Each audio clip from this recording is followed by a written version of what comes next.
It's a case of not too young to run or not yet ready. My life started very early because when I be 10 years old, police enter my village, scatter the place. To free movement. Now violation of my right, my arrest, my detention. Yes. My restriction. Now since that night, now I make decision as a 10-year-old say, when I reach time, I go fight to ensure safety. We still dey under neo-colonial control. Now we can't dey inside internal recolonization by our.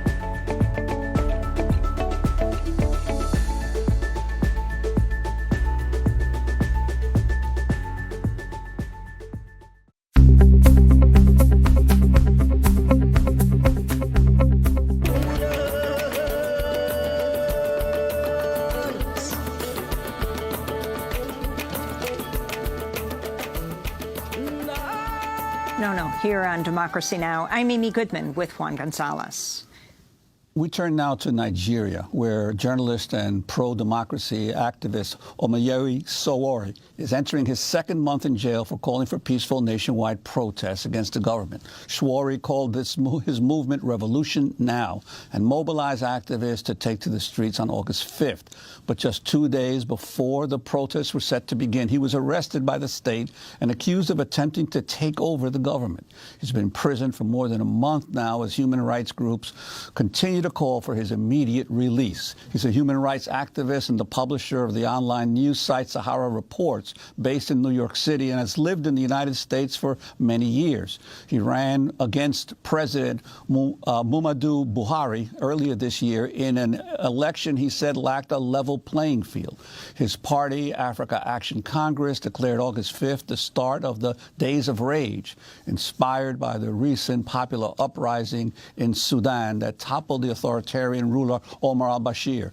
The protests went ahead despite his arrest days earlier. Shortly before Sowore was arrested, he tweeted, "All that's needed for a revolution is for the oppressed to choose a date they desire for liberty, not subjected to the approval of the oppressor." Hashtag Revolution Now, hashtag Days of Rage, hashtag August 5th. This is Omoyele Sowore speaking about Revolution Now at a rally in Nigeria in July.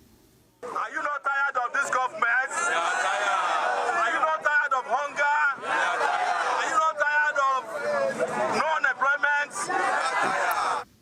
A coalition of press freedom organizations and human rights groups recently petitioned the United Nations and the African Union, while a group called the African Renaissance Organization sent a petition to the U.S. State Department asking the U.S. government to apply pressure on President Muhammadu Buhari for Sowore's release. For more, we're joined by Omoyele Sowore's wife, Omoyele Sowore, and one of his attorneys, Nani Jensen-Reventlow, the founding director of the Digital Freedom Fund. She's at Columbia Law School.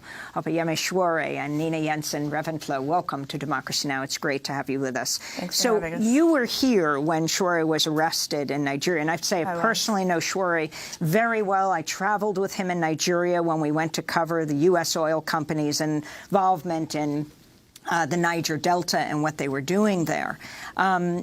He has been deeply involved with human rights and in covering his country of Nigeria, though a green card holder here. So when did you learn what happened, and what are you demanding now? Sure. It was Friday night here, Saturday, in Nigeria. I got a text from him saying, "I love you." And I'm like, okay, great, I love you too. But his cousin started calling me over and over about an hour after that and told me that he'd been detained. And for 3 days, we did not have any contact with him. We didn't know where he was. He was taken by force at his hotel and in Lagos and transported to Abuja. And the capital of Nigeria. And of course, he didn't eat their food, didn't drink their water for all those days. He was basically in isolation with no food, no water. But then on the Tuesday after, he was able to get in touch with his lawyer, as well as they allowed people to come in to provide him with food. But since then, he's basically been in isolation for over a month, being held in Abuja with basically no outlets. He's basically locked in a room for the most part. And the formal charges against him are based on? There are no formal charges per se. He's being investigated. So the courts gave the Nigerian government or the DSS the ability to hold him for 45 days to investigate treason, possible treason and terrorism.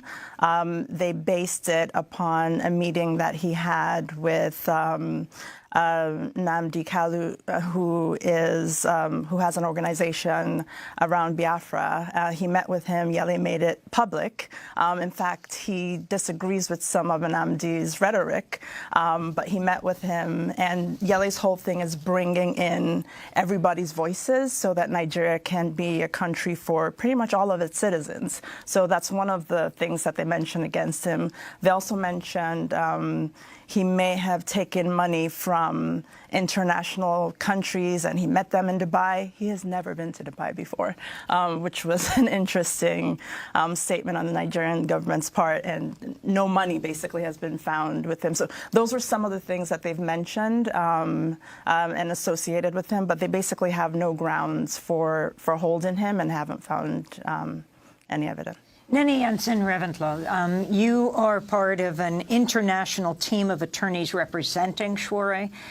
Can you talk about how you got involved and the significance of his case here in the United States as well? Well known for founding Sahara Reporters, reading his reports all the time on Nigeria. I met Sowore for the first time when I still worked for the Media Legal Defense Initiative. We were supporting him in his defense of a number of cases that were brought against Sahara reporters here in the US for their critical investigative reporting. And I was alerted to his case shortly after his arrest and detention. And at that time, Sowore has a really good legal team in Nigeria that represents him, led by Mr. Femi Falana. And they're trying very famous human rights lawyer. And they're trying their best to challenge his detention. So far, unfortunately, that has been unsuccessful. So on behalf of a number of press freedom and human rights organizations, we filed the petition that you just mentioned, calling for the UN and AU special rapporteurs to intervene, basically, because we consider his arrest and detention to be arbitrary and a violation of his right to freedom of expression, freedom of association, and we want them to take action, basically. And what's the general situation in Nigeria for journalists or other critics of the government? What kind of obstacles do they face? It's generally a very challenging environment where both intimidation and also legal repercussions for critical reporting and generally voicing opposition or challenging the regime is met with consequences.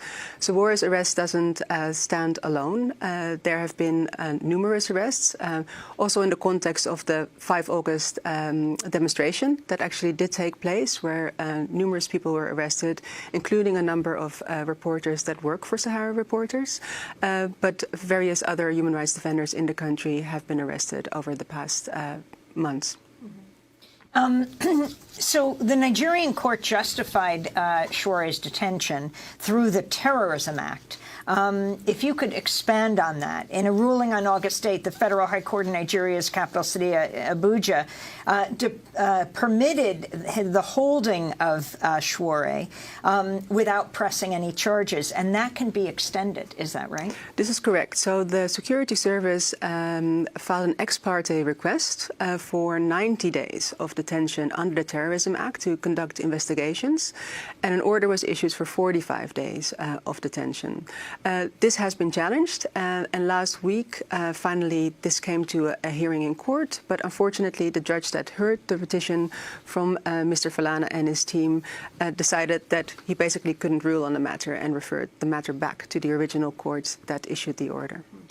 And I'm wondering if you had an opportunity to talk to your husband at all, and what are his spirits like? What has he told you, if you have? Sure. They've allowed him to call twice, so he got to speak to myself and also the children. How old are your kids?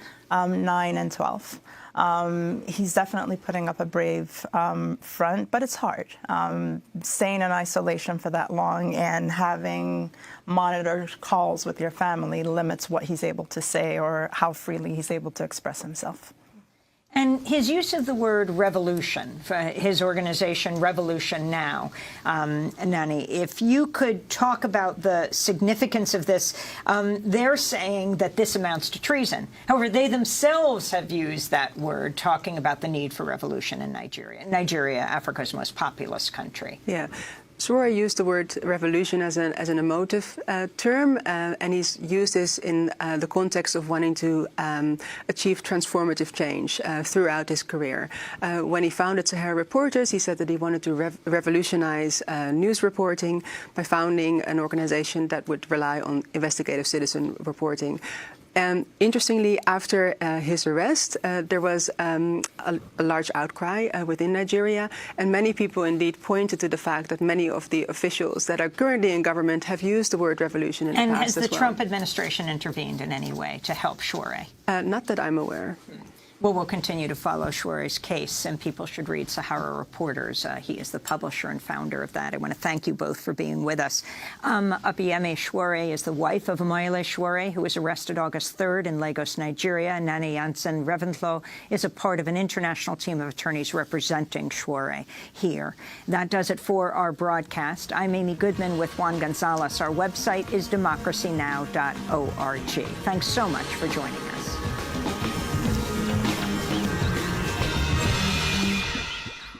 Nigeria, they use computer. The leaders of Nigeria, they use radio where they turn the knob.